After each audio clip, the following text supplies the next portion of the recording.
In the shadow of the St. Louis Arch rests the historic Worldwide Technology Raceway, and tonight it will play host to the 8th race of the Great Lakes Truck Series season. Good evening, everyone. My name is Hunter Brittle, alongside my good friend Elliot Henderson, ready to bring you all the action live on Split Second Broadcasting. Elliot, it's been about 2 years since we've been here to what a lot of people affectionately refer to as Gateway still. What are the challenges we're going to see here tonight, and what drivers do we expect to see up towards the front? Well, it's interesting. Last time we were here, obviously, Gavin Fitzgerald got a Truck Series win with Daniel Nanny and Hunter Madalinas making some late race contact on the last lap and creating one of the most iconic finishes in GLR history. So, based off that, anything can happen, right? Obviously, you've got heavy hitters in here like Chris Heller, who've been here before, William Barber-Gelada, Ashton Lawson, and of course, Hunter Madalinas is back seeking that redemption. Daniel Nanny's not in the field tonight, but Gavin actually with a really solid qualifying effort of 4th. We know Trent's going to be good here. Zach Henry's starting 2nd. So I think the biggest thing is just going to be keeping your truck clean and seeing how you get through this. It is a short track / intermediate track, so you're going to race it like a short track, but definitely keep the truck clean and make sure that you don't have any aerodynamic or engine issues because it will race somewhat like a speedway. Definitely two different ends of the speedway at this track. Almost a Darlington type shape, but a tighter version of it, if you will. Turns 1 and 2 are a little tighter. Definitely going to be seeing some downshifting down into 3rd gear there, going into 1 and 2, and then in 3 and 4, it's a big, long, sweeping 180 there. So look for a lot of different strategies, a lot of different ways to get through these corners here. As the field is coming back around off of turn 4. We're still doing our pace laps, but we'll take you through the field here. Ashton Lawson picking up right where he left off last week after his win in Charlotte. He takes the pole position here tonight. And to his outside, Zach Henry looking not for his first win, but to go back to glory here as Ashton kind of stole his title last week. Look for Zach Henry to have a strong performance here tonight. 3rd place, Trent Curtis only made 2 starts on the season, but already has the top 5 in his hand, looking to continue that streak tonight, potentially come into next season with a full-time season. Gavin Fitzgerald, again, the only guy that has won here, to his outside starting 4th. Bunch of 1s in the next row. Chris Heller in the 11 truck starting 5th, and Jared Darling in the 1 truck itself starting to his outside in 6th. Hunter Madalena seeking redemption and hasn't been here for a few weeks, making his start back in GLTS competition. Will roll off 7th. Nathan Jump, 2-time winner on the season, starting 8th. Tyrell Baker, TCB, always a strong player in these races here. He starts from the 9th position with Jackson Sims rolling off to his outside in the number 6 car. Spencer Owen, Shane Nicewanger, those are your points leaders coming into tonight. Tied for the points lead after Jump missed last week. They will roll off 10th and 11th, respectively. 11th and 12th. In the next row, it's Jordan Gonzalez. Been his first season back after a little hiatus there from Great Lakes competition. Happy to have him back. He rolls off 13th, and Brink Kinghot in the number 5 to his outside in 14th. 15th is going to be Robin Durr, looking for a nice strong run tonight, with Eric Kepf to his outside in 16th. The next row is the M&M row. Mike McConville and Matt Durr lining up side by side, rolling off 17th and 18th respectively. Good to have Matt back after a wicked injury to his leg. It's awesome to see him back. Welcome back, Matt. William Barber-Gelada making his, I don't know which start, but making his halfway season point here. Starting 19th, Ross Brockman to his outside, rolling off 20th. Pair of E95 teammates rolling off in the next row. It's Michael Senzi in the 37 and Austin Moore to his outside. Look for those guys to make their way forward here once we get going green. And as we get down the backstretch, the rest of the field will click on by. It'll be Alex Fetter, Michael Barber-Gelada, Nicholas Caressel, James Shiflett, and Louis Woodall. 3 of those guys did not make qualifying efforts. Fetter and Barber-Gelada will lead off that last row. We're in the middle of 3 and 4. Pace truck will pull in, and we'll be going green to this time by for 120 laps here at Gateway. Anything's possible. Let's see who can get it done going into turn 1. Pace truck dives off to pit road. Here comes the field led by Ashton Lawson. He's looking for that green light, or green flag rather, waving. It's out, and away we go here in Gateway. With Zach Henry getting a massive jump on him, he's going to have the advantage going into turn 1 there on the outside. I think Ashton was a bit asleep. They're going to be side by side, but Zach knows if he can get that clean air, that's a big deal in these trucks. They're still side by side, but Zach's going to have the run off the corner. Trent's going to be right there. Gavin's going to try to clear Heller. Ashton's still with the inside lane going into turn 3. Gives him a lot of room to the outside and really hugs that inside lane. It's going to hurt his entry, and Zach will clear him into turn 3. They are 3 wide back there with Jared Darling, Hunter Madalinas, and TCB for about that 6th spot. 3 wide off of 4 here. They all managed to stay off of each other, but boy, did it get tight as they flash across the line here, completing the first lap. Out front, it's Zach Henry in that 12 truck, making use of that outside lane there, able to scoot around Ashton Lawson and bring Trent Curtis right along with him. Ashton falls back to the 3rd spot as we've got a little bit of a 3-car breakaway as we've got a dogfight here for 4th between the 11 of Chris Heller and the 14 of Gavin Fitzgerald as TCB gets tagged and goes around there on the outside wall. Early on wreck for the number 3 truck. I'm going to have to go back and take a look at that one. I couldn't tell if it was he just sent it in too hard or if he got contact from Madalinas on his outside, but hard racing early on, and it results with the 3 truck in the wall early on here on lap 3. Yeah, TCB's saying it was on him. They kind of just went into the corner. Madalinas kind of turned in, and TCB just kind of went straight, drove into his door, and couldn't hold it down there. Those two were forcing their way up through the field past Jared Darling. Like, he was sitting still. I'm sure he was a bit confused by it, but yeah, Madalinas was making his move there, and I think Jared just left him enough room to kind of squeeze the middle, made it work, and they kept going up through. But as they talk about it now, it looked like TCB is going to take the blame for that. You can see his car came to a stop stationary. Doesn't look like a lot of damage. I believe he'll be okay from that. Just a little bit overzealous getting into turn 3, and these trucks will snap a little bit and bite you. But yeah, you can see, I mean, Madalinas is very much in the right lane, and TCB just kind of drove up into his door and couldn't hold on to it from there. Again, doesn't look like really any damage done to that truck, so he'll be able to continue on. Unfortunately, just going to lose all that track position, but those two were definitely pushing really hard. No strategies here to start, but we get a little bit of a breather after that insane action to begin this one. 2 of definitely our most aggressive drivers, shall you say, really showing their teeth early on in this event, battling there for that 6th spot with Hunter Madalinas obviously coming out on the winning side of that. While we've got pit stops here, I think we can take a moment here to talk about the fuel strategy for tonight. Elliot, what do you got?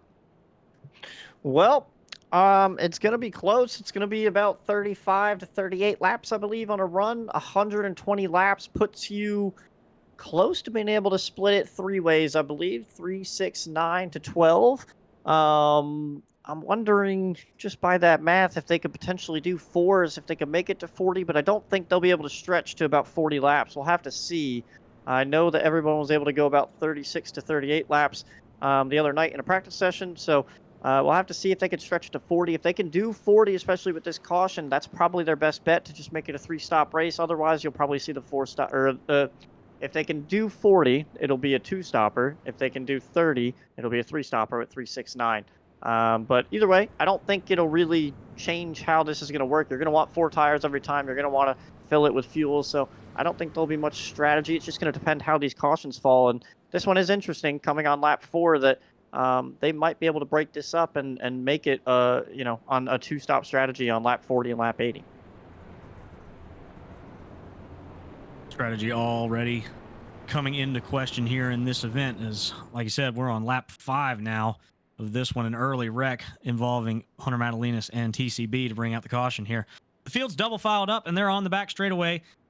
Zach Henry has elected to choose the outside lane on this restart, obviously wanting to keep that advantage that he had over Ashton Lawson on the initial start. He's going to look to hold on to that and try to do the same thing, I imagine, around the outside of Trent Curtis. We'll have to see if Trent can put up a little bit better of a fight than Ashton did and retain that 2nd place position here on this restart. But we will see here as the field rounds turn 3 and 4. The pace truck dives onto pit road here. We're ready to go back. Green racing here in Gateway. Zach Henry looking for the green flag. Barney the flagman's got it out, and we are racing again. There it is. Sorry, that restart zone is a little bit longer than what I thought it was, but Zach Henry away like a shot out of a cannon here as he dives it off into turn 1. Trent Curtis going to be able to slide up in front of Chris Heller and retain that second place position. So the top 3 get sorted out. Meanwhile, Madalinas and Ashton are dogfighting for fourth. Yeah, Gavin did not get a good run through the corner. He's going to bottle up, jump on the outside. He was trying to get clear of Jared Darling and may have had the run to do it. Now he's going to have to cycle in behind Jared Darling here with Shane Niceone go right behind him as Heller's trying to look under Curtis. Can't quite get there, but that's something we didn't talk about, and it's something that Ashton has failed again on this restart. Went from starting on pole now all the way back to 5th. You got to wonder if he's trying to save tire or if he's just a little bit too lax on these starts and everyone else is eating him up. Obviously, it worked last week, and he ran really well at Darlington until having a few issues there. So definitely, he's used to saving tire, used to doing what he's going to do. Is we got Curtis looking all over the back of Zach Henry for that lead. We'll just have to see how that 26 does throughout the rest of this race. Trent Curtis wants that lead, and he's going to have to go through Zach Henry to get it. One of the best to do it here in the Great Lakes Truck Series. Trent looking to the inside on him. Not going to get there this time as they go down into 1. He's going to tuck back in line and think better of it behind the 12 truck of Zach Henry. The top 4 have sorted themselves out. It's single file, but meanwhile, back for that 6th spot, it's Jared Darling and Gavin Fitzgerald were fighting there for the 6th place spot, but Gavin tucks back in line there, going off into 3. Yeah, we got battles all over the place. The first about 10 or so drivers are all kind of evened out now. Trent Curtis is using that outside in 3, kind of running down towards the bottom. He didn't do it that time, but kind of running the middle of the lane there off 4. It was working. Seems to be falling back now towards Heller and Madalinas, and you got to think Heller and Madalinas, both really aggressive in their own right, are going to want to make quick work of Trent Curtis and try to own this race, especially Heller and Zach Henry obviously being on the same team here. They would love to just get up there and control this over Madalinas, Ashton Lawson, and others. Farther back in the pack, we've got a solid fight in between Eric Kepf and Brent Kingcott for the 11th position, that is, rather, with Jordan Gonzalez knocking on the door, trying to make his way forward in tonight's event. They get it all sorted out. Meanwhile, behind him there, Matt Durr making his long-awaited return to Great Lakes competition here in the 44 is under fire from the 91 of Austin Moore. Austin with that dismal starting position, trying to work his way up through the field here. Not going to get it done this time. Gets a little loose off the corner, saves it. What a wheel of a performance there to keep that truck from sliding down into the inside wall as he is going to slip back into the clutches of his teammate, Michael Senzi.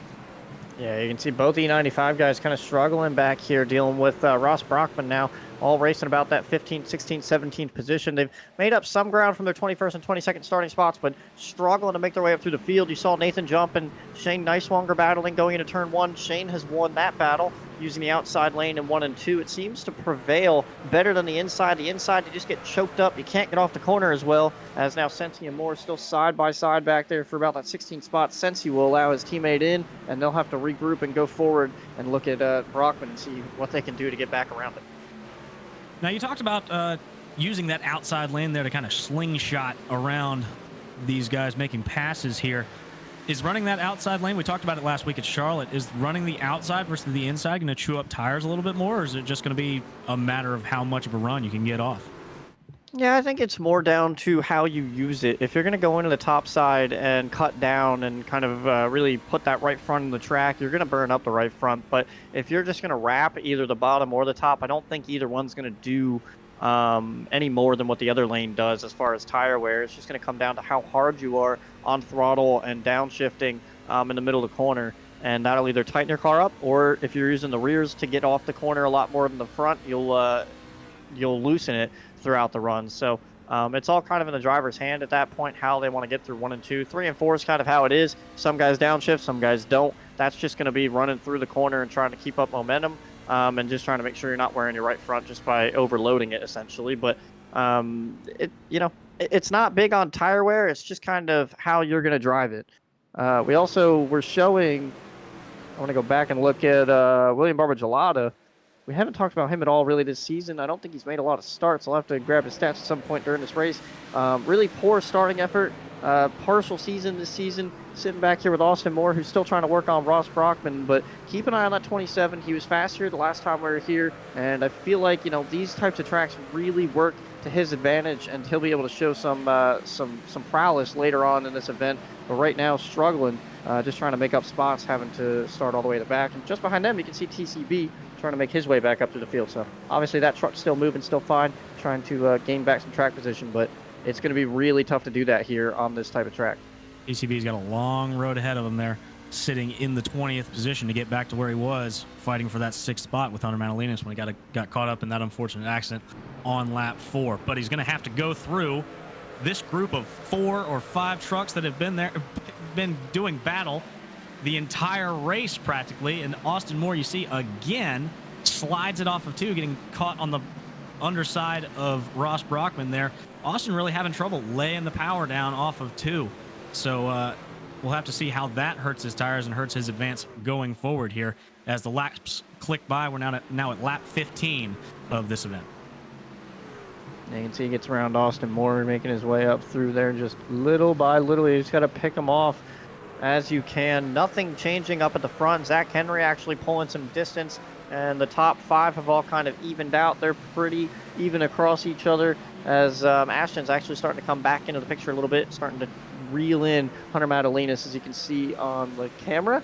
And again, that's, you know, there is tire saving. You can definitely save the right front to be able to get through the middle of the corner harder, but Ashton kind of showing us exactly what he did last week in Charlotte, kind of how good he is at that, and we'll have to see if he can make that work for him the rest of this race. The top 5 have kind of broken away here. Well, not kind of. They have broken away. It's about a 2-second gap back to the lone truck rather, of Jared Darling in the 6th position, and then back behind him, they are lined up all the way for the next 10 to 15 positions, all behind Shane Neiswanger, who currently holds that 7th place position there. Gavin Fitzgerald had that position, but I'm not sure if our cameras caught it or not, but coming off of 2, Gavin got into the wall there and lost 3 positions immediately and is now under fire from the number 5 truck of Brent Kingcott. Here looks like he's going to lose that one too, as Brent's got that preferred lane on the outside using that momentum, and Jordan Gonzalez is going to look to follow through here going into turn 3. Yeah, Ashton Lawson has jumped Hunter Madalinas, moved Madalinas back to 5th. Pole sitter Ashton Lawson back up to 4th as he tries to make his way back up to the field. Gavin, obviously the really good starting spot, started up in about the 4th position, is the biggest faller so far. He's gone from 4th all the way back to 11th, going the complete opposite direction here, now down to 12th. And jump actually goes around Shane just ahead of our camera there. You can see him coming off of turn 2. Jump now up to the 7th position, and they make some contact. Gavin, others, they all kind of save it. That was Jordan Gonzalez and Gavin getting together. Barb's going to jump on that. They're 4 wide into turn 3. Big action right here. Yeah. Gavin backs out of it. Spencer Owens stuck on the top. That's your points leader coming in tonight. And Matt Durr is going to make a little bit of game out of it. But how about... I told you Barb would show a little bit of prowess, and he's going to use it to go from, I mean, he was, what, 20th about 3 laps ago? He's fighting for about the top 12 spot now. So a lot can happen very quickly, as we saw a little bit of contact there between Gonzalez and Fitzpatrick. And unfortunately, Fitzpatrick is going to lose a bunch of spots out of it. Gonzalez is the bigger loser, who Jordan has just had no luck this season, unfortunately. Keep talking about his comeback tour, and right there he gets bit once again. Big moments there, bringing the field all the way back to Will Barbagelata here, as he is able to make up the most positions out of it. So moved Barb up to the 12th position very impressively after all that. After the dust settles and everybody single files back out here, it's another gap up to, he's going to have to close that gap up to the 5 truck of Brent Kingcott. But if anybody in this field can close that gap and make a march toward the front, it's that 27 truck of Will Barbagelata here. I know Gavin will hear this later, so apologies on calling him Fitzpatrick. I believe I've just got football in the mind out here. I don't really know. But that's Gavin Fitzgerald losing a bunch of spots, dropping, unfortunately, from now 4th to 15th, 11th to 15th on that lap alone. So him and Gonzalez will have to figure that out a little bit later. They're probably going to find each other at some point. But, yep, Barb moving up through the field, and still nothing really changing. I can't tell if Ashton's actually gaining a whole lot out of that, but... currently Zach with a 1.25 second lead over Trent Curtis. Heller right there with Trent, and then a little bit of a gap back to Ashton and Madalinas. Well, I tell you what, Austin Moore cannot get away from, it seems like, anyone. Every time I go back and look at him, he is side by side with someone coming off of turn 4 or turn 2. He has been fighting for his life the entire race. Last time around, it was with TCB. Manages to get ahead of the 3 truck there and sort back out. But Austin Moore, that march towards the front has stalled out in the 17th position there. With all that kerfuffle that happened a couple of laps ago, he was right in the middle of it. Jordan Gonzalez is now behind him, and TCB looking to the inside again, going to throw it down in the side, and looks like he's going to make it stick. Austin Moore's going to have the run coming down off the top side, but it doesn't matter. TCB is going to have the spot there. As meanwhile, in front of him, a pair of black trucks in front of them, the 37 and the 14 of Gavin Fitzgerald and Michael Senzi do battle down in one there. Michael Senzi going to have that position there and sets his sights on Eric Kepf. I can appreciate the use of kerfuffle as we watch this gaggle do some work here. And yeah, we talked about tire wear a little bit. Eric's starting to show that a little bit. He's starting to go backwards. Granted, he had been moving forward, but it looks like he's starting to fall back now. Started 16th, currently running 14th, but under attack from Michael Sensi, who obviously started towards the back and is trying to make his way up to the front. Spencer Owens just ahead of them. Again, their points leaders coming into here where Spencer Owens and Shane Nicewanger are about 5 points over Nathan Jump. So Shane has a really good chance of keeping this points lead tonight. He's just got to keep Jump where he can see him, and currently Jump right in front of him as you watch TCB look to the inside of Gavin Fitzgerald. Again, Gavin just going backwards here. Not sure what the difference in qualifying versus race is for him, but since he makes a pass on Kep, TCB looking under Kep, and Gavin currently losing spots to all of them. Now all the way back to the 17th position. We're going to step aside here and take a quick break, and when we come back, we should have pit stops coming up here. Zach Henry holding an impressive lead over Trent Curtis here in Gateway.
Welcome back to Gateway Raceway Park here in St. Louis in the Great Lakes Truck Series, as pit stops have begun here.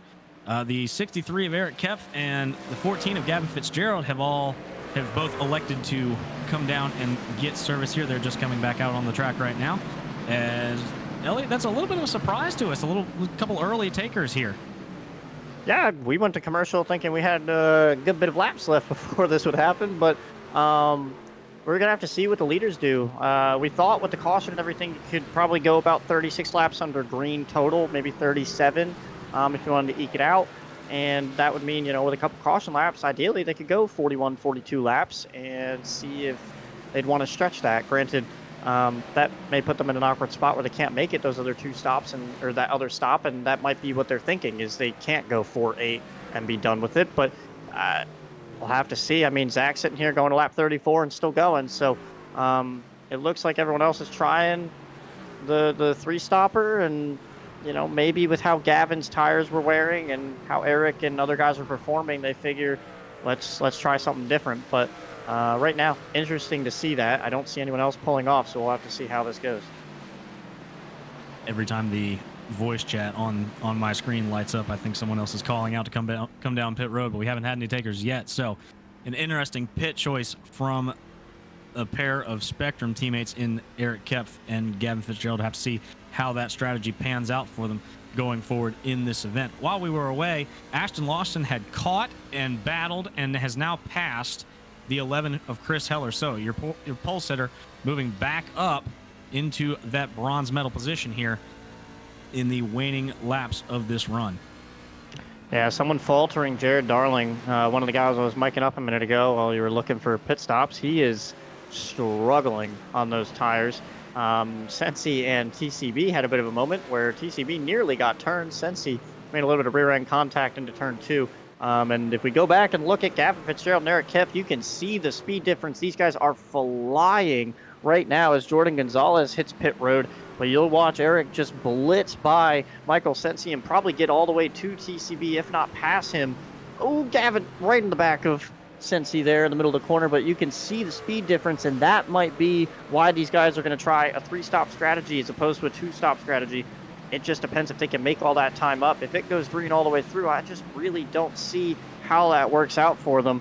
But again, we'll have to see if Zach and these guys can make it past lap 40. That's the magic number. If they pit on 38, 39, 37, obviously they can't do anything from there. So it would turn out that Eric and Gavin would be making the right choice. But we'll have to wait and see.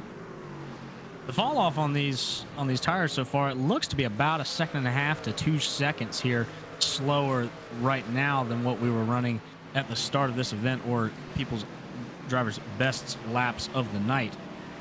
So something to watch here is those brand new tires as more and more guys start to trickle down. We've had Jordan Gonzalez come down. Now Robin Durr in the 10 pits and comes in for service here. So already strategy being played in this one early on. Yeah, I'm more interested to see what the leaders do. Obviously, anybody towards the tail end of the field, it could just be a strategy call to try to jump them and be ahead and gain some track position and deal with the caution. Austin Moore calling out that he's pitting, so he can't make it to 40. But it's really going to depend what people like Trent Curtis, Zach Henry, Ashton Lawson, what these guys can do. Could it be that Ashton was saving fuel at the beginning of the run, clutching and going a little bit slower into the corner, releasing the throttle earlier to try to save some fuel? Trent lets Ashton go right there as Shane Neiswanger hits pit road, so he can't make it to 40. But these guys are literally on lap 39. They are so close to the cusp as Jared and Brent Kincott have a bit of a moment. And Ashton will call pit road. They're all pitting. Basically, this time by, it looks like it's just too close for them to make it.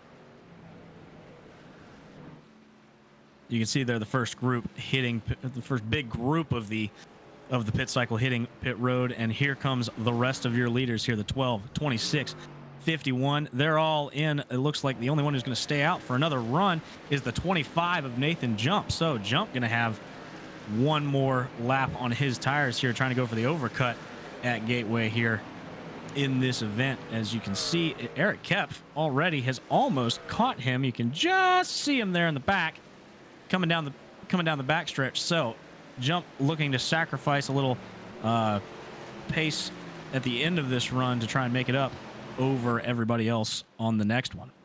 Everybody else hits pit road here. The outlier, the 3 truck, TCB. Remember, he pit under the first yellow because he was the first yellow. He may have been the only truck that did it, but he can go the extra 4 or 5 laps.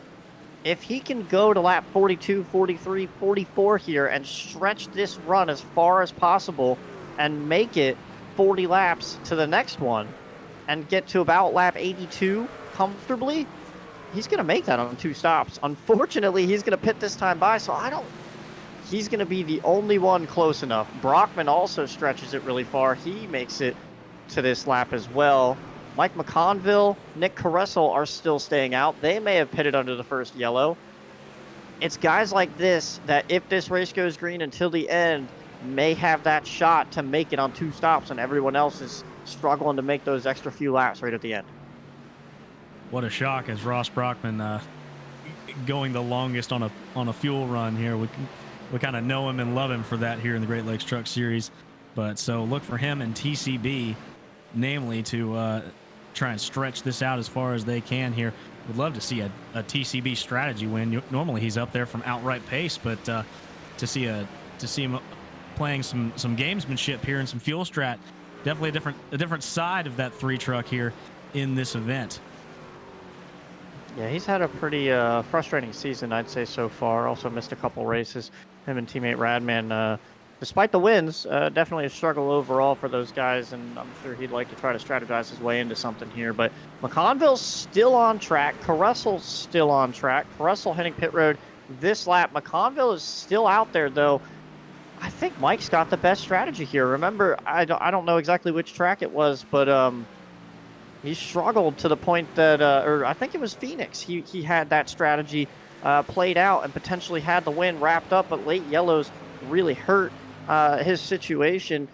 He's the only one on this strategy. He's the only one that can make this work. The question mark is, when does he actually pit, and can he make this play all the way through? Going to be a Herculean effort from Mike McConville to make that fuel stretch, but if anybody can, I believe it's him or the 52 of Ross Brockman. I love bringing up his name here. But it looks like the field's just about cycled back around here as Mike McConville finally hits pit road, as Zach Henry is going to resume the race lead here. Ashton Lawson has leapfrogged the 51 of Trent Curtis, move him up to the 2nd position now as Ashton's rebounding quite nicely. We'll see if he can run down the 12 of Zach Henry, who's just had this field in spades so far through the first run here. Yeah, another note, Eric Kepf, Gavin Fitzgerald, and those guys playing that early cut strategy, not working. Eric's moved his way up to 8th, but already losing spots and significantly slower than other guys around him due to those older tires. Gavin Fitzgerald, unfortunately, falling through the field, already back to 13th, 14th position, 15th position now as I cross the line. So back to where he was running. I don't believe that strategy is going to work out very well for them because of the tire wear difference that they're going to end up with towards the end of the run. So if Gavin wasn't fast throughout the run, it's not going to play an advantage for him to pit early and have weaker tires towards the end regardless. So we'll have to keep an eye on those splits again. Sorry, on the Spectrum Racing guys and see how that strategy works out for him. But for right now, that undercut is not what's going to work here. And you have to applaud the effort on the alternate strategy there. Those guys, maybe they felt they didn't have the long run speed here. It is very easy to chew up your tires, especially with this downshift down into turn 1 right here. Not sure if you can hear it on the broadcast, but it's a very loud and noticeable RPM jump down into 3rd gear there that can really chatter those back tires and really affect your long run drive off if you're not managing it properly. So still a long way to go. Eric and Gavin can still pull one out here, but so far looking like those older tires in the earlier pit stop not paying off as they have slipped back to the 12th and 14th positions respectively. I've been watching this fun little battle between TCB and Michael Sensi. They just can't really seem to break away from each other on track. Meanwhile, just ahead of them, Gavin Fitzgerald about to fall to the clutches of Jordan Gonzalez, the 2 guys that made contact to kind of start the interesting kind of half wreck that we had earlier in this race that moved William Barbagelata from basically 20th. He's now up inside the top 10 and 8th, about to lose a spot to Jackson Sims and go back to 9th. But working his way throughout the top 10 right now. But the biggest battle he has is pretty much going on between Barb, Sims, and Jared up here for about the 8th, 9th, 10th positions. Sims was trying it. He has the better tires, but couldn't quite complete the pass on Barb and Jared Darling there. So Jared's going to try to make, I believe actually Jared may have better tires than Sims at this point, and he's trying to make his march back up towards the front after losing a few spots right towards the end of that run before pit stops. Sims actually has 1 lap fresher tires than Jared, so very interesting to see Jared out in front of Sims. Might just have the raw pace over the 6 truck here as he sets his sights on the 27 of Will Barbagelata. Well, don't forget, we also saw Sims play a lot of tire-saving games at Charlotte, and it worked out quite well for him. Secured a 2nd place position, nearly had the win out of it. Truck got a little bit too tight towards the end of the run. Could just be something else that he's doing here to potentially put himself in a top 5 or closer to a top 5 finishing position as he sits 10th currently. And quick shout out to Brent Kincott, who's running really well here tonight. Has struggled for a good portion of the beginning of this season, but solidly in 11th, looking at potentially a top 10 run tonight if one guy may have an issue or if he can just find the extra pace to get up in there and fight with these guys. But really solid run for him to be running 11th. Boy, that battle around Brent right there in front of him with Jared and Will and Jackson all sorted itself out. But meanwhile, back in the pack, Gavin Fitzgerald still falling like a rock, and he has fallen back into the clutches of Michael Senzi. And with Austin Moore in tow, these guys cannot get away from each other as they go side by side off into one here. Gavin going to slide up almost right into the path of the 37, but he manages to gather it up. Michael Senzi going to wrap that outside here, and I believe he's going to easily complete the pass here as Austin Moore looks to follow him on through here. He's going to have the outside on Fitzgerald going into turn 3 here. So Gavin Fitzgerald falling like a rock, and he has hit a group of cars that are about to just blitz by him on these newer tires. So Ashton's not quite catching Zach. However, they are mimicking lap times. The distance is still nearly 4 seconds, but it was over 4 seconds when Ashton came off of pit road. Just something to pay attention to. Zach's still going to end up catching traffic here, so we'll have to see how this plays out as this race goes deeper on. But right now, look at Ashton Lawson to potentially be the dethroner to Zach Henry. They're currently running the same pace, and it'll just come down to kind of traffic and probably Ashton's pit strategy, honestly, more than anything, to see if he can get up there and challenge Zach Henry. This is looking like a Zach Henry performance of old that we're so used to in the past couple of seasons, where through the entire race, he just kind of meanders off into the distance, and then there's the potential here of an Ashton Lawson late charge here. A couple have slipped away from Zach Henry over the years, or years and seasons rather, where he's had the best car, had the best drive the entire race, and then something goes wrong at the end, or somebody finds the speed later on to come and take it away from him. More often than not, he's losing the race at the very end rather than at the beginning or the mid. So look for a late race charge, or shoot, even a mid race charge here as we're coming up on halfway next time, or rather not next time, but sorry, in about 6 laps is halfway. But Zach Henry putting on a show right now as he has got a 3.6 gap over the 26 of Ashton Lawson. Gavin has been passed by Jordan Gonzalez. No bad blood there. Nothing crazy going on as Mike McConville sends it under Gavin Fitzgerald real quick into turn 3. McConville trying to make all the use out of those newer tires as much as he can. But this strategy for Gavin is not working out. Eric Kempf, on the other hand, only lost about 6 spots. He's back to 14th, but also falling into the clutches of Michael Sensi. Gavin Fitzgerald has gone from his 4th starting position, I believe his best starting position of the season, at minimum on a speedway track. And he is now all the way back to 22nd. Very frustrating for the former winner here. And we'll just have to see how he plays out the rest of this race. A late race caution could benefit him, but right now it's just looking like he does not have the pace here tonight to contend. Now, Gavin Fitzgerald and Mike McConville, two sides of two very opposite sides of the strategy coin. Mike McConville, the latest to pit on that last one, he's running back in the 21st position. But Elliot, is it really all about, or it's not? It can't be all about track position for Mike with all that fuel that he saved, is it?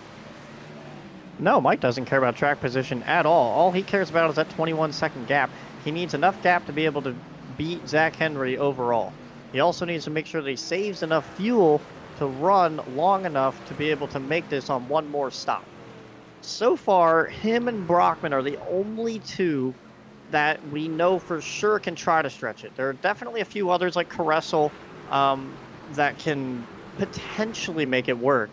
But McConville was able to go to 42. Brockman was able to go to 41. Caressel, I think, was able to go to 40. They're all very, very close to being able to make this work on one more stop. Everybody else pit on 38, 37, 36. And then you've got Gavin and Eric who are splitting it in thirds, pitting on 30, 60, 90. So those guys will be pitting, honestly, in about 3 or 4 laps here, Eric and Gavin. And we'll have to see how that works out for them. But right now, technically, Eric nets positions. He crossed the line about 16th there. I believe he started the race in 16th. So I don't know. The undercut just isn't working now, but that's where this strategy is so fun. You don't know where he'll end up towards the end with this split strategy because you don't know how much he's going to gain and how long these guys are going to run on this second stop here. But for McConville, he's not really losing a lot of time to Zach, and he's kind of keeping it even, and that's what he needs to do. Now, all this hinges on the fact that they can stay out in front of Zach Henry, as Zach is now entering turn 3, and this group of, we'll call them the savers, they are entering turn 1 now. Got about just over a straightaways advantage over top of Zach Henry. If they get lapped, it's all out the window unless they catch a very fortunate caution, because Zach is just setting a blistering pace compared to them. Compared to them, yes. Compared to Ashton Lawson, no.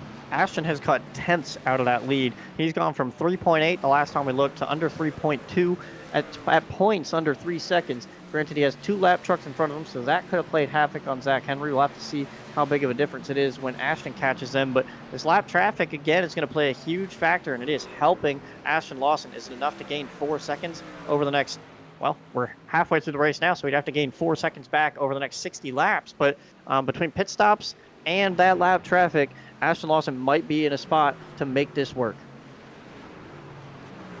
We talk about the two up there in front, but meanwhile, the battle is on for the 3rd place position here as the 51 and the 11 of Trent Curtis and Chris Heller, respectively, have caught each other, and now Chris is looking for that 3rd position here. The gap's about a car length to a car length and a half here, but Heller's going to send it on down into turn 3 here. Trent's been running that higher line, really giving up that entry speed and longer way around the track, rather, to get this long run off of the turn and down the front stretch here. So a pair of differing runs and tire wear showing up here, as both of them putting on a heck of a performance here for that bronze medal position. Got to be impressed by what Trent's done here tonight. Really good, solid run, top 3 position. Finished again in the top 5 in one of his 2 runs earlier in the season, and following it up again with another really strong run so far. McConville, on the other hand, is not just staying even with Zach, but gaining positions back very quickly. Already all the way up to the 16th spot. So at a minimum, this strategy is still going to potentially get him a top 15 despite what happens. But remember, he has 1 less stop to make. I've got to imagine if he can make this work and he can actually get to 80, that this strategy is going to be the winner. It's just going to come down to what the difference is on this second pit stop. It would be so satisfying to see an alternate strategy win here. We haven't had one of those in a while. It's been all about outright pace and being in the right position there at the end of the race here. But Mike McConville definitely setting himself up for a solid finish here if we can stay green. Eric Kepf, Gavin Fitzgerald have played their strategy. They've hit pit road once again. I believe Robin Durr has followed them down in there. They are definitely doing the 3-stop, 3-6-9, and they will run it out from there, but they are on their 2nd of 3rd stops. That gap back to Ashton from Zach is holding steady right at about 3 seconds. It's just now clipped underneath, but I think it'll fluctuate in back and forth between the two. There are no more lap cars in between them now, as Zach is running up on the 22 of Michael Barber-Gelato, so that's going to change quickly. But Ashton able to navigate those lap cars and set his sights back on the tailgate of that 12 truck, keeping him just at an arm's length here, trying to stay within sight as we are coming up on the 2nd set of pit stops here. Heller might not want to look in his mirror too much because it might be full of a Celsius truck here pretty soon. Hunter Madalinas has made a lot of gains here on the top 3 spots on third and fourth, and is trying to get there as Curtis hits pit road. That is second or third place on the grid, now hitting pit road. And Gavin gonna drive around Madalinas here on the top lane. I believe they're just trying to make a call out and get that working, so it didn't really affect Madalinas that much. And there goes Gavin. You can, again, just see how good those fresh tires are and how fast that truck is. But again, throughout the run, really falls off, doesn't really benefit him at all as we're getting these pit stops underway. Yeah, Madalinas has been lurking right in the rearview mirror of that 11 truck. Hasn't been able to quite make a move just yet, but I've seen him back there when Heller and Curtis were battling for that third position a couple laps ago when we called it out. Madalinas was back there in that picture, just not quite within striking distance, but now he has closed that gap and looking to make a charge here for that third place position as we're coming up on the end of this run here, trying to get as much of an advantage as he can going down into the pit road. I mentioned William Barbagelata very early on in this race, and he has made a lot of ground up. Remember, he was able to drive around a big group of trucks as they were all out of shape with Gavin and Jordan Gonzalez getting together. He's now running 7th currently after starting near the end of this field and actually catching the other guy I want to talk about, Nathan Jump, who started 8th and is only driven up to 6th. This track just might not really suit his style that much, which is odd because something like Darlington he's very good and capable at, but he just can't really seem to get Gateway mastered here tonight. Still a solid run for him, but just behind Shane Neiswanger, his his chase contender and competitor there, the guy leading the points and currently the points leader, considering Spencer Owens back to 18th. Just not really able to get anything going here for Nathan Jump tonight. Speaking of those 5th and 6th place guys, old Shane Neiswanger starting in the 12th position. He's running up in his highest position of the night up to 5th here. So solid effort for him, looking to keep going forward and trying to get that 5th place position. We'll have to see where Trent Curtis will cycle back around once these pit stops end. But everybody's still staying out for the time being. It seems to be about a tale of 3 different camps here. You've got the 3 stoppers, then the most of the field, and then the savers, if you will, of Ross Brockman and Mike McConville, who we are keeping an eye on throughout the entirety of this race. So a lot of differing strategies going on in this one here, but the tail of the tape is Zach Henry has the pace, and he never lost it, as he is still has just about a 3-second lead over Ashton Lawson for second. Yeah, Ashton's not really making any gains, but McConville, when he gets out in the open and isn't around anyone, is able to knock out a 10th or 2 out of Zach Henry's lead. He's currently battling Sensi as we see Jared Darling hit pit road. Madalinas has gotten around Heller for the 3rd spot. Fourth post Trent Curtis pit stop is Jared. I don't know if he made that, but he made it tight. Hits pit road, and we'll just have to see where Trent Curtis cycles out. He's kind of on the interesting strategy because he has the potential to undercut and be ahead of Ashton here and potentially be up near where Zach Henry is if they're losing about a 1.5 seconds or a second towards the end, and he pits 4, 5, 6, 7 laps early. That's enough to gain back the time that he was behind Zach Henry. So he might be going with an alternate pick here as he realizes that A, he's going to have to make 3 stops regardless, and B, he realizes that Zach and these guys are all running basically long on fuel, which they don't have to if they can't do 2 stops. There's no purpose to go that long on fuel if you can't make it. You know, you pit here and you cut your losses and you try to make it work, and that's what Trent is doing while everyone else does the opposite. So sometimes it works, sometimes it doesn't. We'll have to see. I love watching these guys come down that access road there in 3 and 4. It's its own road there. It really starts at the entrance of 3, but there's no speed limit on it, so you can really it's all a matter of how fast you dare take that no banking, very flat access road coming down on the pit road and then slamming on the brakes like we saw Jared Darling. He did not actually manage to get it woed up. Jared Darling has a black flag, probably for pitting or for speeding on pit entry, as you saw him locking it up there very late on that one. So Jared getting caught out by the iRacing officials in this one. That's going to be a very costly mistake as green flag pit stops continue to cycle around. But yeah, you see all these guys sliding it through this access road here, and Jared's probably going to try and do it again here as he's trying to make up as much time as he can. We'll go into the cockpit view to get a POV shot of what he's got. A lot cleaner that time, not trying to make the same mistake again, but a very, very costly error for the one truck halfway through this event. Actually, Nicewonger looks like he has hit pit road, and I'm interested now because your leader is in too. Zach Henry has now hit pit road. Well, Ashton Lawson's going to stay out and at least lead a lap here. I don't know if I agree with that because his idea was to try to get to Zach. Maybe he wants this one lap fresher tire, but do we know the last time that Robin Durr hit pit road? Because he just went to lap 72 there, which if he pit about when Eric and Gavin did, that would mean that he well went over 40 laps or is very close to 40. So I just wonder why more guys aren't trying the two-stopper if you can go that far on fuel. Robin had pitted right with Eric and Gavin when they made their stops. So I believe there was a second unscheduled stop for Robin Durr. Maybe had a little bit of damage there that he was trying to fix. But this will put him. He currently runs 2 laps down, but well within the fuel window. Unfortunately, a two lap disadvantage is not going to be very fruitful going forward in this event. Well, now I'm interested as well. Remember, Michael Sensi, Austin Moore pitted at the same time. Austin's pitted past him, and now Sensi's sitting here trying to make this fuel conservation work. And if he can, he's still ahead of McConville. So they have a chance. McConville has not caught Sensi and passed him yet, and they've both been catching the leader. Sensi was catching Zach at one point, as now Madalinas will cycle to the lead, I believe. Ashton has hit pit road now, Yep. and that is a 2-lap difference in tires. He elected to stay out for not 1 but 2 laps. So trying to get some extra rubber on those tires there over Zach Henry.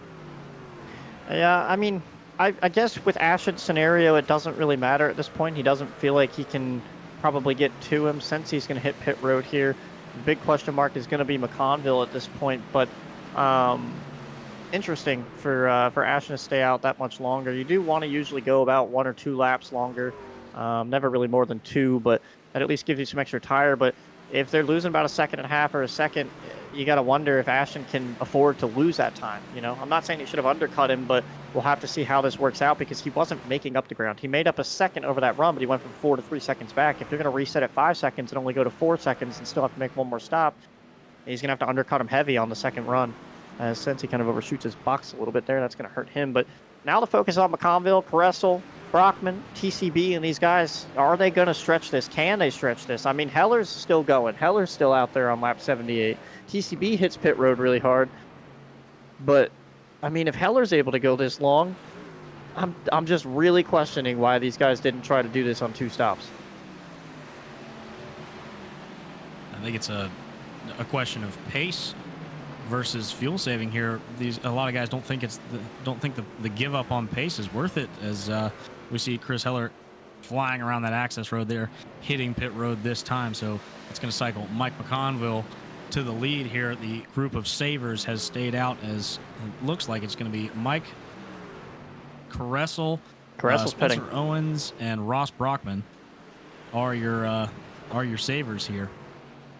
And Caressel just hit pit road, and last time I believe he pit 1, maybe 2 laps before McConville, so odds are we see McConville in this time or next time, which makes that really tight. We're on lap 80. Can he stretch it to 40? Spencer Owens is going to pit. He stayed out. Brockman's going to pit this time. McConville's going to stay out for another one. McConville is in the catbird seat. Can he stretch this thing 39 laps and make this work? If he can, there's absolutely nobody in his way to stop him. Zach's not making up the distance. Although I say that, Zach is only 8.6 seconds back, so it'll be interesting. But right now, McConville stands to, at a minimum, get a top 10 or top 5 out of this. But he is definitely the guy right now that could potentially do it as he hits pit road here on lap 81. Boy, Spencer Owens and Ross Brockman had a heck of a lockup getting onto pit road there. That if they managed to get a black flag there, which I don't believe they did at this point, it would have shown up here for me. but that would have been a costly mistake as both of them hit pit road very hard. You can see Mike McConville locking up the brakes too. He wants as much of an advantage over Zach Henry as he can going into this one here. Speaking of Zach Henry, he has cycled back out to the lead, fires it off into turn 1, and he is already past Trent Curtis, and Trent, you got to think, is just going to drop like a rock now. That undercut strategy not really paying dividends here at Gateway. It didn't yet, but remember, there's still one more stop. If he can hold pace over Ashton Lawson and do it again, he might be in a good spot to, I mean, is he going to beat Zach on this strategy? Probably not. No one's really had the pace to beat Zach, but can he mess with him and potentially bring Ashton Lawson into the picture and give us a battle for that win? Absolutely. You just got to wonder if this strategy is going to fall apart for him through this run, or if he's going to try to make something work. McConville has gone a full lap down to Zach Henry. The question now for McConville is, can he make up that time on this run and get that speed back? I haven't quite been paying attention to the amount of time these guys are losing on pit road, but he needs to at least, at a absolute minimum, be on the lead lap. He has the fresher tires. He has Zach in front of him. There's no reason why he shouldn't be able to make up some time here and be in that 25 or 26 second range. But it looked like he pit about, or I believe Zach was about 25 seconds ahead of him when he hit pit road, and McConville ended up behind him here. So I think that 25, 26 second range is what McConville needs as far as how far behind he is to Zach. And then when Zach pits, he may not be able to make that distance back up. The other question is, does Zach know what game Mike McConville is playing, and can he hold Mike back at bay here? Because Mike's going to be looking to make up as much ground as he can, I would have to think it.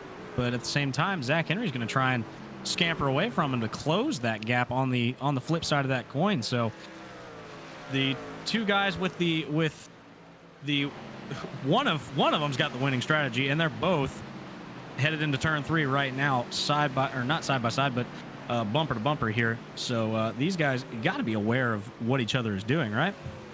Yeah, I always try to assume what Mike McConville should do next. I've tried to do it for about 2 or 3 races now whenever he tries the alternate strategies, and I never get it right. So I'm not going to tell him how to drive the truck from the booth, but right now he's doing what I'd imagine he should do. He's easing into the corners. He's taking it nice and easy. He's going to pass Zach here to at least put himself on a lead lap and not put himself in an awkward position of being stuck a lap down or have to take a wave around or anything like that. That's the right strategy. But he needs to just conserve a little bit of tire. He needs to make up the ground, but he needs to conserve the tire. And he might need to save fuel. He might need to save a half a lap or a lap of fuel here, and he needs to make sure he can make that. At a minimum, just saving that fuel, he's got a podium finish, because there's no way someone like Nathan Jump or Shane Nicewanger can make up the gap that he had over them earlier. So if he's smart, he might not win it with the strategy he has. Zach's pace might just be too much. But at a minimum, he's got a top 3 finish as he nearly makes contact with Jordan Gonzalez. He got really loose off turn 2 there. That could have been very bad for McConville, but he's doing exactly what he needs to do. Just keep that gap, stay ahead of Zach, and try to pick this off and make it about 25 to 26 second difference as this winds down. The rest of the savers coming up on Zach Henry to pass him on the front stretch here as Ross Brockman and Spencer Owens bearing down on him 2 wide back behind the 12 truck of Zach Henry. So pit stops have all cycled out here. We're all well aware of who's on what strategy. It's just a matter of how it's going to play out here over the next 33 laps here, as we have now hit 33 to go in this event. So the other thing that is happening here, Zach needs to push as hard as possible. He doesn't really have an option. He can always cut this run in half and change up his strategy, and potentially that wins it for him overall with the pace that he has. The question mark is going to be Ashton Lawson, who is running a little bit quicker than Zach Henry at the moment, and Zach seems to be struggling and has all his traffic around him. He's losing 2/10 or more a lap to Ashton right now. Trent Curtis is going to play some Razar strategy. We know that. He's undercut the last 2 times. He'll potentially do it again. The question is, where does he come out? The other end of this, Chris Heller and Hunter Madalinas, the guys who've been 3rd and 4th pretty much all night, they're 7th, 9th. They have fallen way off the mark with how long they ran the last run. So you've got guys like Jump and Nicewanger up here now who haven't really been in the top 5 all night. What do? Do they try something crazy and try to split this in half, or try to undercut really hard? Because at this point, anybody can pit right now and make it to the end. So technically, the pit window is open until the end of the race here. The only guy we know is not going to hit pit road is going to be Mike McConville. lots of different strategy calls here. I love just winding you up and letting you go on these strategies. It really makes my job easy here. Love hearing you talk about these fuel strategies here. But Trent Curtis, like we said, has already fallen back behind Ashton Lawson and is now losing time to Nathan Jump. It's about a 4 to 3 second gap back to Nathan Jump and Shane Neiswanger in tow there. So we'll have to see if Trent's going to lose a couple more positions here before he plays his last remaining ace of spades, if you will. Don't look too soon, but Eric Kep's strategy, remember, pitting right now, as I bring his name up, he is on this 3-stopper with Gavin Fitzgerald. He was 15th at the time of his pit stop. He has absolutely net gained through this somehow, some way. We didn't think it was really going to happen, but here he is making a gain out of it up in the top 15. This could propel him up towards a top 10 spot. He was only about 5, 6, 7 seconds behind when that happened. So Nathan Jump has hit pit road too. He's on the same strategy as Eric now. So we've got one up in the top 5 now who is on this incredibly early strategy that Eric Kepf has employed. Nathan Jump employing the same strategy here. We're going to get a first-hand look at how these two strategies are going to play out here in this one.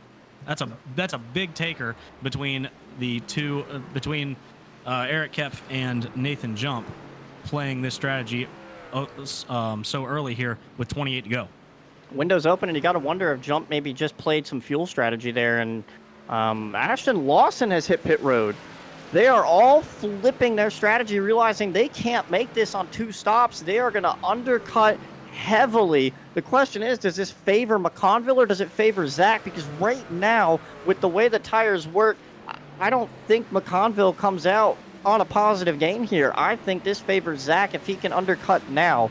You just got to wonder if someone like Jump, if he'd have taken fuel only or something on the last stop to run those little 10 laps between when they pit and when they just pit now, if that would have benefited him at all.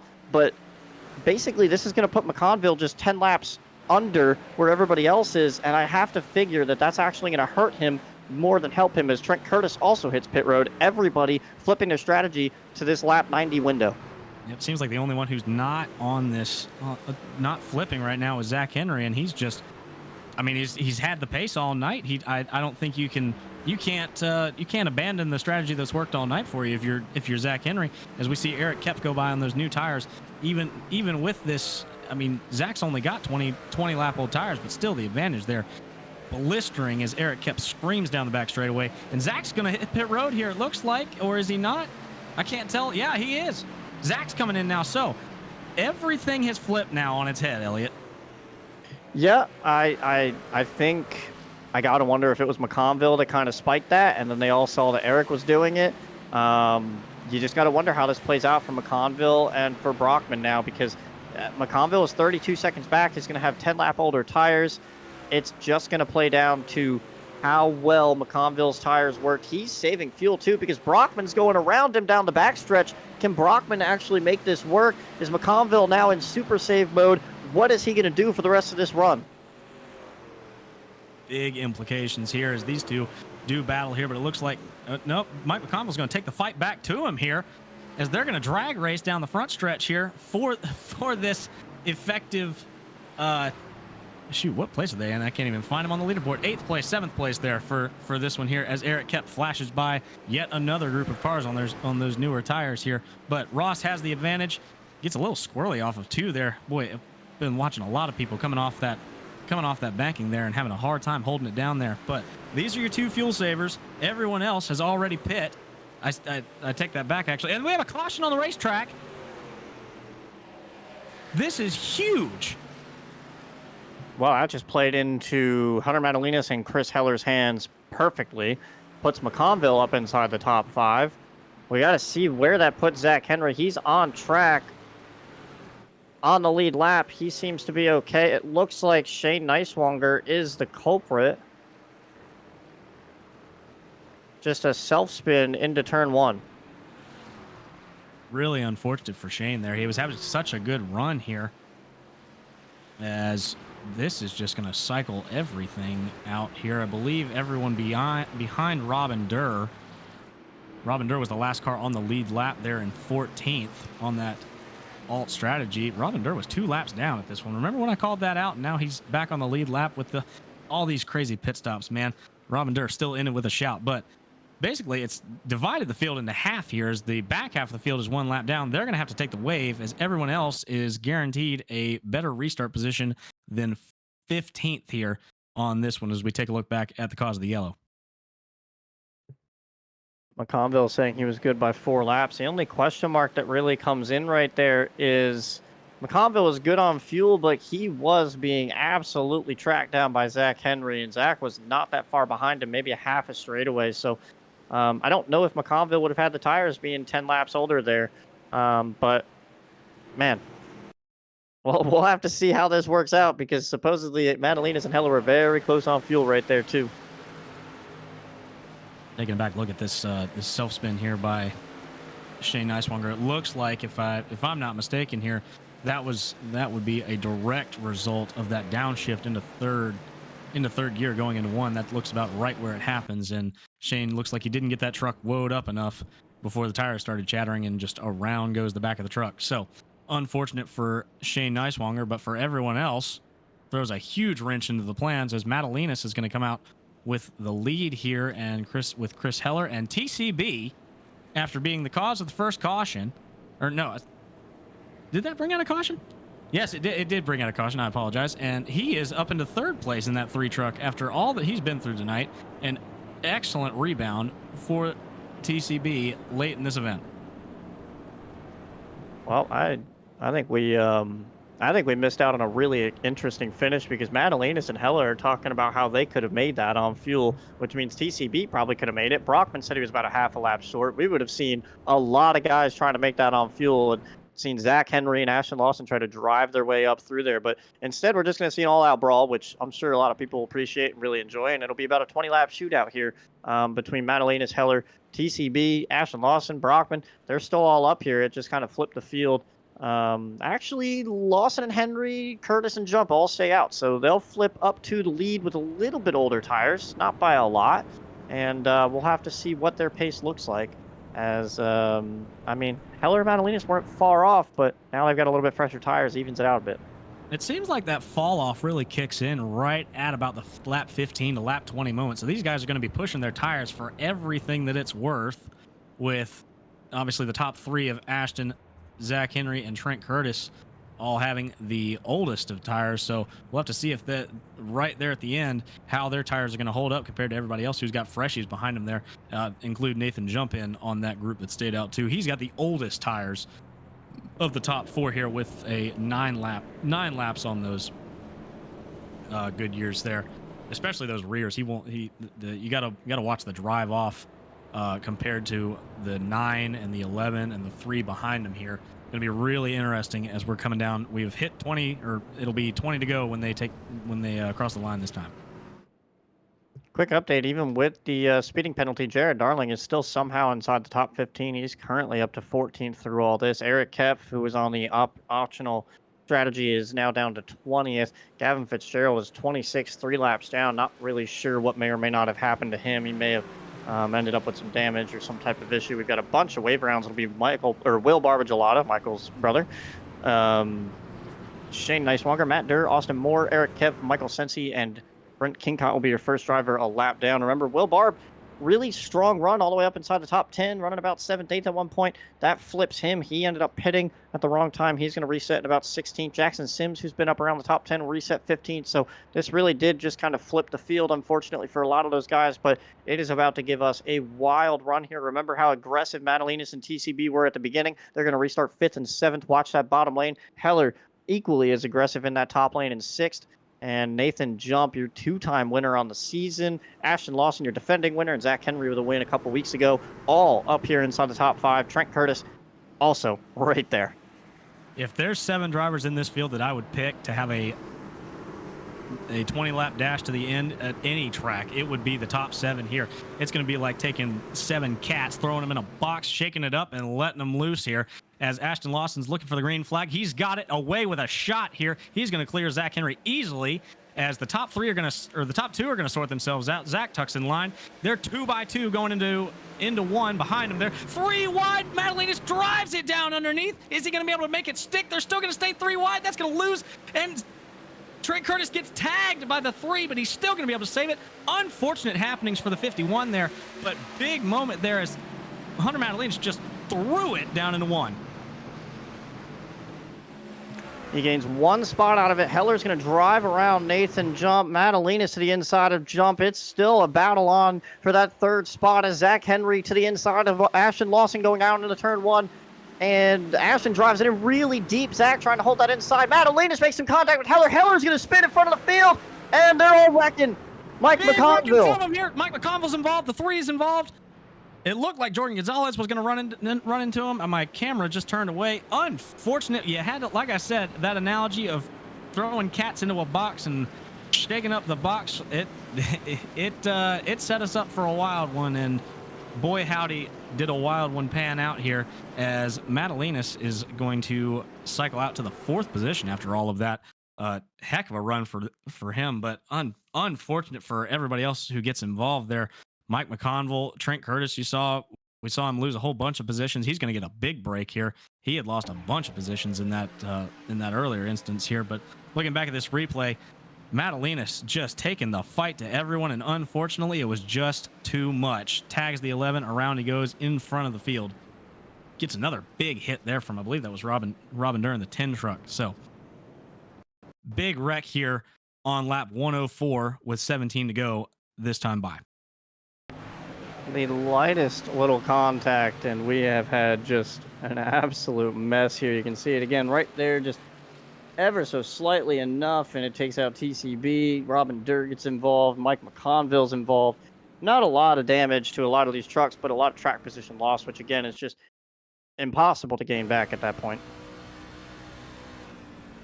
Like we said with the Shane Neiswanger spin, it's right there. The contact happened right there where those guys are downshifting. The back of the truck's a little bit lighter, so any little bit of contact is going to upset the truck more than it already is with the downshift there. So around goes the 11. He's going to go get sent to the back of the pack here when all of this is said and done, hopefully with not too much damage.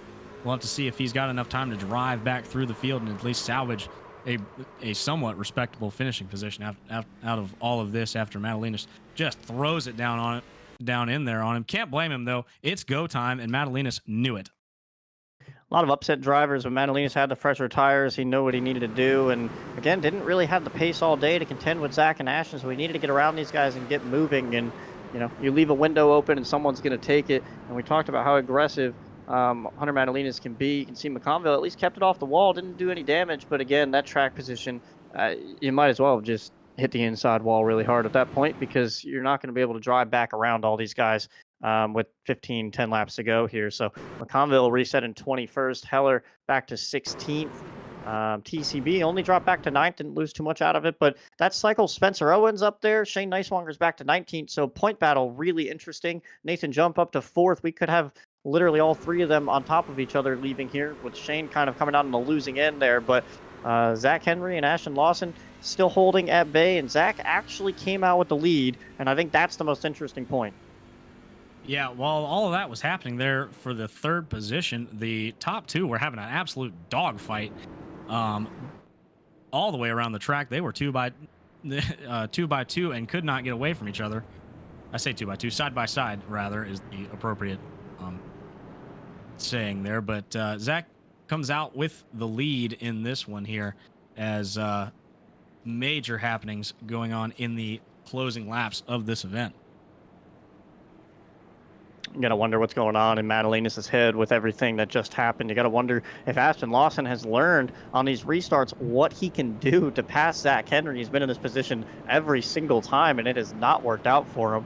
So I think the top 3 are a little flustered here, but Zach's probably in the best spot to just sit here and drive away. Jump, you could tell, didn't really have the tires, and everybody else on the fresh tires are gone. So Madalinas has the fresher tires, but he's probably in his head over what just happened. And then you've got Ashton, who can't really get through a restart, and Zach's going to take the top, and that's going to hurt Madalinas. You got to wonder, is Madalinas going to try it again?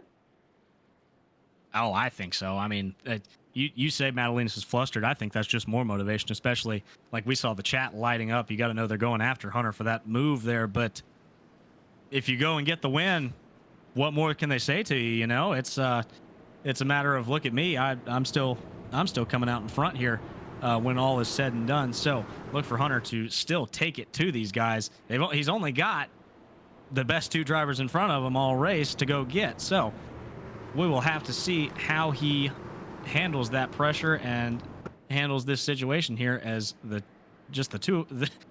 We'll have to see if Zach and Ashton will scamper away to another big old lead there, and how much of a dogfight it's going to be for Madalinas to shake the 25 of Nathan Jump, who has pretty much, well, no, I take that back. Nathan Jump's got about 7 lap older tires, so you would like to think he'd be able to shake Jump there, but Hunter's still going to have a whole lot of hungry cats on breathing down his neck here as we're coming to the closing laps of this one. Pace car dives onto pit road here. Zach Henry, the control car on the outside, still trying to wrap that outside there. He's going to be looking for the green flag here as they head into the Geico restart zone. They've got it, and 2511 teammates doing 2511 things. They timed that to perfection. Nathan Jump is going to clear Ashton, and that's just going to put a heck of a bumper in between the 9 and between the 26 and the 12 as the 9 takes the fight to him there. 2 wide, down into 3. We had big checkups on that start and a bunch of 3 wide and different things going on. Barb is 3 wide back there with Robin Durr. They're spinning TCB sideways. Michael Sensi spinning. Jared Darling's up towards the wall. I think they all save it down in the grass. Mike McConville's 3-4 wide. Coming off of turn 4, I'm losing my voice just trying to keep up with it, but I think they're all good and still continuing on. Madalinas is going to be side by side with Nathan Jump here in 1 and 2. Jump's not going to have the tires. He's not going to clear him, but he's going to be dead even with them off of turn 2, and then he's going to attack him going into turn 3, and he's got about 11 laps to get it done if he can clear him on Zach Henry. If this pass is going to happen, it's going to happen in this turn right here. Madalinas has got the preferred lane. He's got the newer tires, but Nathan Jump not letting him go, as they're going to be still side by side off of 4. Meanwhile, back behind them, they're 2 wide still with the Spectrum teammates there of Jared Darling and Ashton Lawson taking the fight to each other there. Madalinas tucks back in line trying to get the run off of here. This time he realized that being trapped underneath Nathan Jump there was not the way to go here. Going to try and use that fresher tire advantage and try and get a run here on him. Not going to happen this time, going down to the 3. Problem is he doesn't want to sit in this 3rd spot long, because if there's a yellow, and there might be with how hard they're racing back there, he's just going to be in the same position again where Zach's going to be able to pick the outside and shove him behind someone else. So he's got to get this pass done, and I don't know that he really has a shot anymore. He's actually going to push jump down the straightaway instead of going to the inside. So you got to wonder if Madalinas is just thinking that he can't really get it done now, and he's kind of just falling back to that 3rd spot and trying to reassess this situation. Zach Henry's had the pace all day, and he's got the position. So if anyone's got a stranglehold on the field, it's him. But if anyone in the field can run him down, it's the 9 of Hunter Madalinas, who hasn't been making a whole lot of GLR starts this year. Unfortunately, his road to pro practices have been on the same night as our races here. Fortunate to have him back in the lineup tonight and making some noise like he was never even gone. But for the time being, he is stuck behind that 25 of Nathan Jump as the 12 truck is scooting away with 9 to go. He's playing it smart. He's not being too aggressive. He's kind of making it work with his time frame. He knows this, he's got about 7-8 laps left, and he's actually going to clear him into 3 here. That was a really good job by him to make that work. Jump's going to look to the inside, but can't get it done.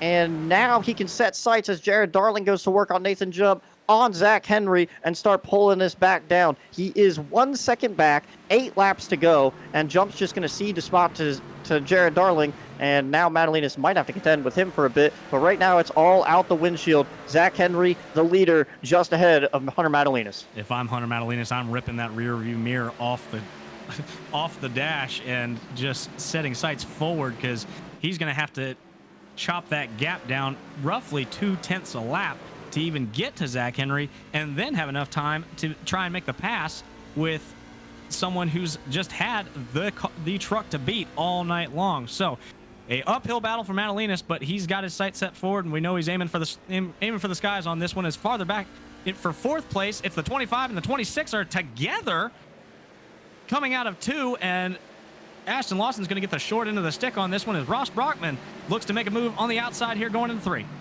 Yeah, I don't think that battle's over quite yet. Ashton sent it down in there, but Jump did not give him very much room once he was there, and they kind of door banged, and I think if Ashton gets back to him, we might see a little bit more, and these cars are obviously, trucks are very squirrely in the middle of these corners, as we saw with Heller and Madalinas, just how much they can get out of shape. Madalinas is not making any ground up on Zach Henry here. It went from 0.966 to his second to 0.955, so just kind of fluttering back and forth between, 9/10 and a second, and that's not going to be enough to go get him. He's going to need a major fall off from Zach to be able to go get this. Give a major shout out here to Ross Brockman, playing the fuel strategy game all night. We hadn't seen his pace, had no idea what he had under the hood there throughout most of this race, but now that all the cards are on the table and it's go time, he has really held his own up here, looking for a top 5 finish out of this one. So huge shout out to Ross Brockman in the 52 here, as he is trying to fend off Ashton Lawson after taking that position from him a couple laps ago. Give a shout out to Spencer Owens. He's sitting here trying to hold a points lead. Shane Neiswanger is getting closer and closer to him, now up to 10th. Spencer's in 7th. Nathan Jump in 4th. If Shane and Spencer can get right on top of each other, we may have a 3-car lead leaving Gateway here for the points lead.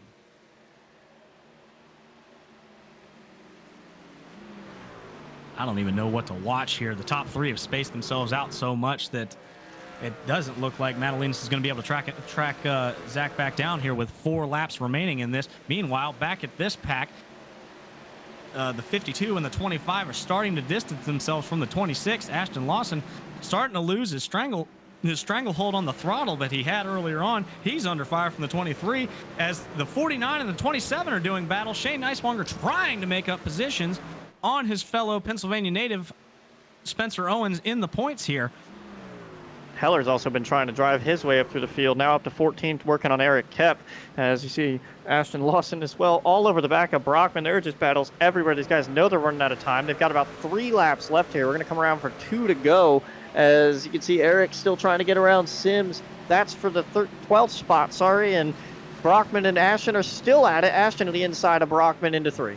Ashton really wants this position. He feels like he's had the truck all night long, and now it's starting to just slip away from him, as Ross still holds that high line here. 2 to go this time, as Brockman fires it off down into 1, and Ashton's going to chase him down there, trying to get to his inside there. Nothing doing. Ross is still going to hold that position, coming off of 2. Also, give a shout out to Nathan Jump. We talked about how old his tires are. All these guys behind him are on fresh tires. Besides Ashton Lawson, no one's catching him. He's sitting there very comfortably in that 4th spot, doing what he does.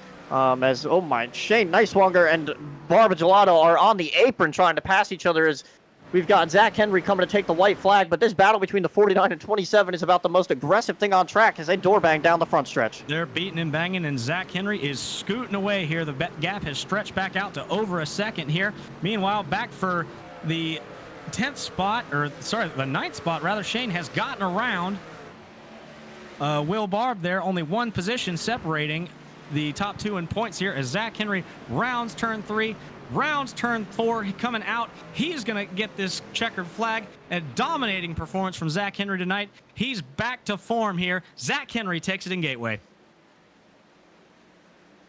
They're 3, almost 4 wide, crossing the line here where Barba Gelada is. Really intense battling going on for about that 11th, 12th spot back there between Sims and Barb, but very good win by Zach Henry. He had the pace all night. Madalinas was gifted a chance to go get it. I mean, there were a couple guys that were gifted a chance to go get it. Heller was there, but unfortunate circumstances kind of played into Heller's hand, and McConville and others didn't really have the finish that I'm sure they thought they could get right there. But really strong run by Zach Henry all night long. And quick shout out to the guys like Jared Darling. Nick Caressel hung in there and finished 8th. Brockman, who started 20th up to 5th. Really good job.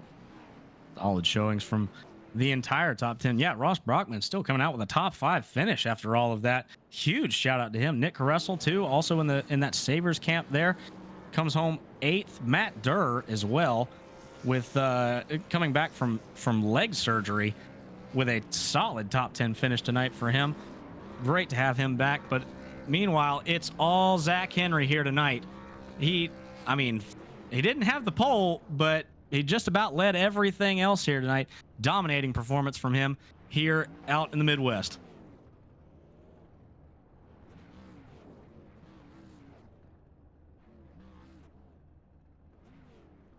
We're going to get through some interviews here, and I believe we've got Jared Darling down in the waiting room and ready to go.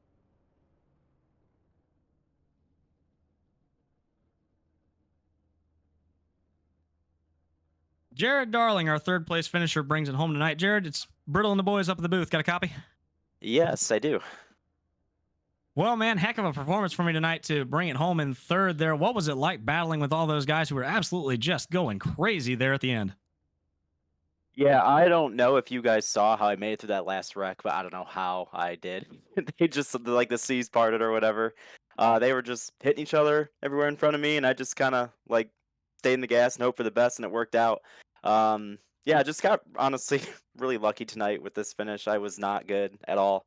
I had a penalty on pit road as well under green, and then luckily just I think Shane spun or somebody brought a yellow and it just saved me, and then just made it through the wrecks and somehow got 3rd. And now I'm talking to you guys finally, so that's kind of cool. It's great to finally have you up in the booth here. I've been looking forward to it for a long time. Yeah, we saw that that penalty that you had firsthand, a really hot entry there into pit road, but you were able to rebound very nicely in this one. Talk about driving back up through the field there. I know it wasn't much of a drive with that Shane Neiswanger spin there to help bring out that caution. But what was it like being back in the pack versus up front in the thick of things? Yeah, I really gotta thank him for helping me out there. I don't know. I honestly struggled the whole night in traffic, and I was in traffic pretty much the whole race. It was just so tight. And then I don't know. I just couldn't figure out really anything, to be honest. I followed people and tried to do what they were doing, and it just wasn't really working out. But I was like most weeks, I was pretty good, like for about 10 laps, and then it was just terrible after that. But luckily, we kind of had the rash of cautions there at the end, and I was able to get by a few guys, and Jump kind of didn't really battle me hard for 3rd, which I was surprised about that. And yeah, brought it home 3rd, so it's really good points day again. 2 top 5s in a row, I believe. So, and then yeah, Talladega's next, I think. So yeah, that should be interesting. Yep, two solid points finishes for you. Got the momentum high and handsome here going into, yeah, you mentioned it, Talladega. Now we saw you working real well with Radman and TCB there in the last at Daytona, the last drafting track we go to. You feeling the same type of way into this one? Can we expect a similar performance? Yeah, I don't mean to sound cocky, but I plan to hopefully win that thing. I feel like I'm pretty confident and can do that working with TCB and Malad. Malad's here. I don't know, he hasn't been here the last couple weeks. But hopefully he shows up, but if not, me and TCB will do our best to dominate, and I feel pretty confident about doing it. Well, I'm going to be honest with you, man. I can't really blame you for having that kind of confidence with the performance that you put in Daytona. So we're looking forward to another one here. One last thing before we let you go here. Do you have anyone to thank for your awesome run tonight? Yeah, absolutely. You guys for broadcasting, for stepping away to do this. I enjoy watching these every week. It's fun to go back and see all the stuff. I can't wait to see the wreck I made it through.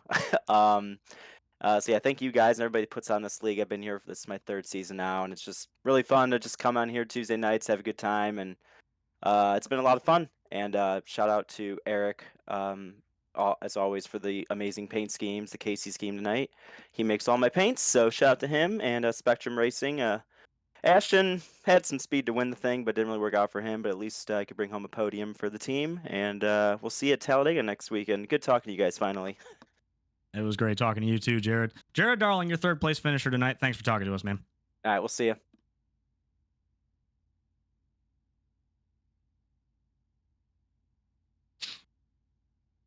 All right, and up next we've got Hunter Madalinas finished off in a 2nd position. We're going to leave a lot of the other stuff out of this one but how did you feel right there on that final run trying to track down Zach Henry? What do you think you needed to really get it done? You had the fresher tires, but I think kind of the restart, the track position, and everything going on around you probably played into Zach's hand a little bit more than what you had. Yeah, Zach didn't. I mean, he didn't have too bad of tires. He pitted maybe a lap or two before the caution came out, and I knew it wasn't going to be easy to get to him if we were able to get to him at all. And I after the first couple laps and him starting to drive away, I knew it wasn't going to be easy if I was going to do it. That second to last restart, I got a good run. Knew I had to go do stuff. Force 3 wide. I know it's something I keep doing. It's something I keep messing up on, but I just had no time to wait, and that's just the time we had to go. And then I mean, what happened between me and Chris was all my fault. I drove it in. I thought I was going to get a little bit more room to slide.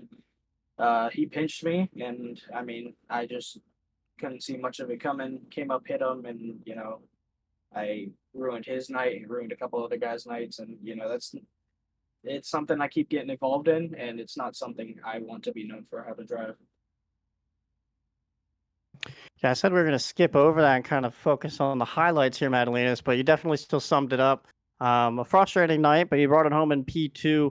Definitely something you'll have to go talk to Heller, and I know Trent Curtis and a couple guys were a little frustrated about. But it's racing, it's short tracks. You were involved on a negative side of this last time, but it took you from potentially winning it to finishing about 19th, 15th. So a little bit of redemption here for you to come back and actually finish second out of it.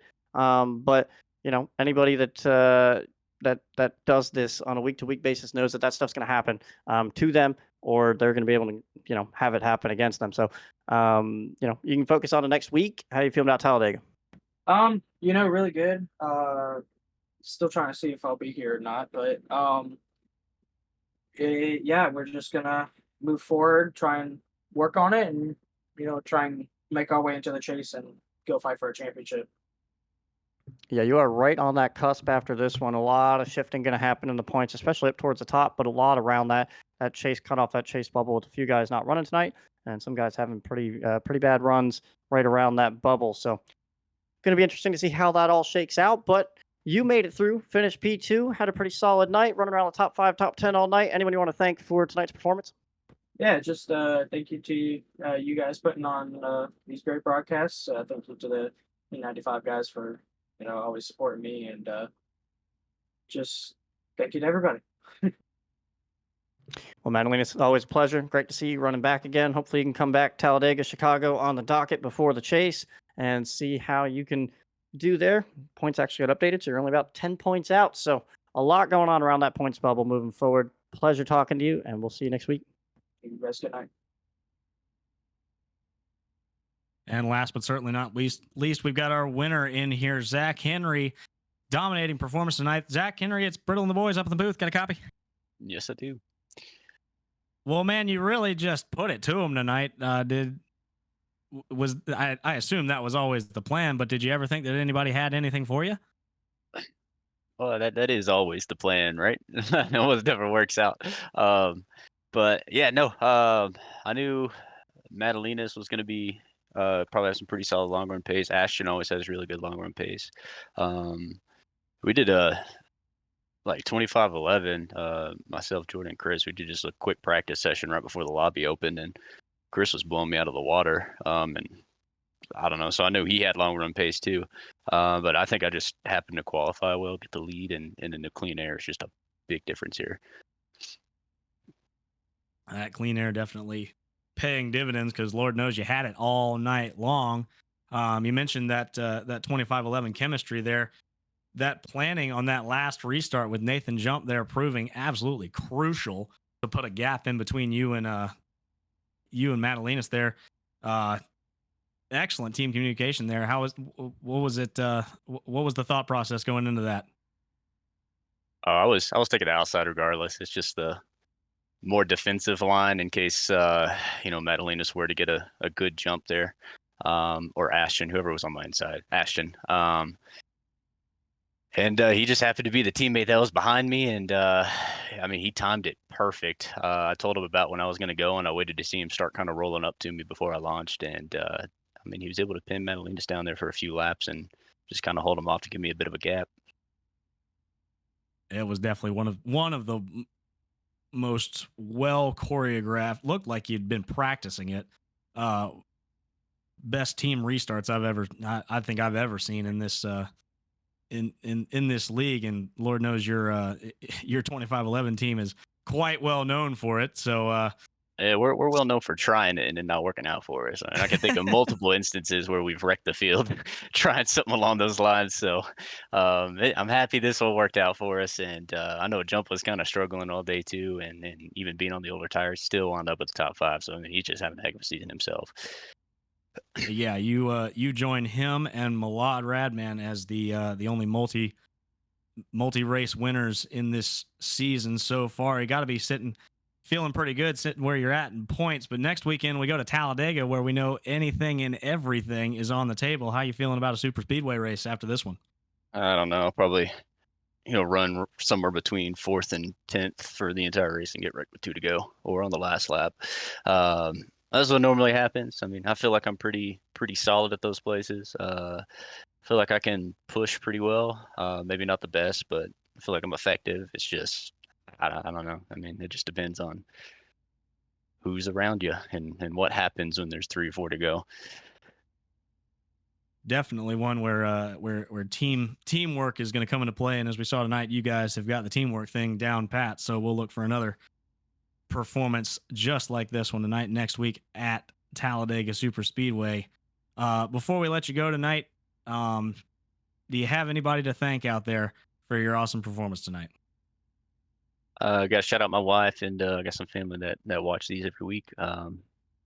Finally won one on the broadcast and ran well on a broadcast. So the 2511 team, Chris, Jordan, Nathan, those guys are all fun to work with. And like you said, we got some good chemistry. At least Chris, Jordan, and I, we've been running together for a few years, and it's always fun running with those guys. Unfortunately, Preston wasn't here today, but hopefully we'll get him back here soon. You guys for doing the broadcast. Y'all been doing a great job, and I look forward to, especially look forward to rewatching this one. Right. And then I think that's about it. Well, man, it's awesome to see you get another win here. I kept saying it during the broadcast that it looked like you'd kind of slipped from form there in the first 5 races or so of the season, but once we hit race number 5, you really turned it on, and it's awesome to see you back in your dominating, winning ways. So thanks for talking to us tonight, Zach, and heck of a performance. Yeah, I was starting to think I was a bit washed there. I was ready to just put in the 3rd string on 2511 little coin and move on. But yeah, I just had some horrendous luck those first 3 or 4 races. I think this is the first time I've talked to y'all all season, if that says anything about how bad it's been for me compared to what I'm normally doing. So yeah, these last 3 weeks have been good, and hopefully it keeps on rolling. Yeah, brother, keep the momentum up. It's awesome to see you. Awesome to talk to you at the end of these things. So thanks for talking to us tonight, and we'll let you go talk with your teammates. All right, thank you. Y'all have a good night. You too, brother. And that'll just about wrap up our interviews here tonight as we take a look back at the standings. Elliot, closing thoughts on Gateway. Well, Zach Henry dominated. 101 laps led out of 120. Absolute show performance by him. Driver rating of 144, in case anyone's wondering, out of 150, with an average running position of 1.4 on the race. So absolutely incredible run for him. Something where, we're not exactly shocked to see. We're kind of used to seeing it at some tracks. It hasn't really been a thing this season, but good to see him back. The only problem for that is, the only problem for the rest of the competition is that's where he's at now. Once you light that candle with Zach Henry, it's going to be really hard to try to slow him down. He has finished probably 2nd or 3rd in points more times than he's won it, and I'm sure he wants to get back to that championship way like he was a few seasons ago. So watch out for Zach Henry for the rest of the season.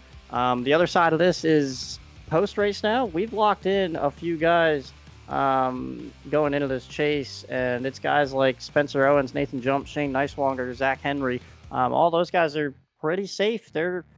I mean, they're not locked in exactly by points, but they're a whole race above everybody. So if they just go into Talladega and simply finish somewhere in the top 20, top 15, they're very much well locked in. So those guys can kind of go into Talladega a little easy. But the rest of this, outside around that 10th place bubble, is a mess. We'll catch you up at the beginning of Talladega next week. But for now, realize that there's probably about 15 guys that can still make this chase happen.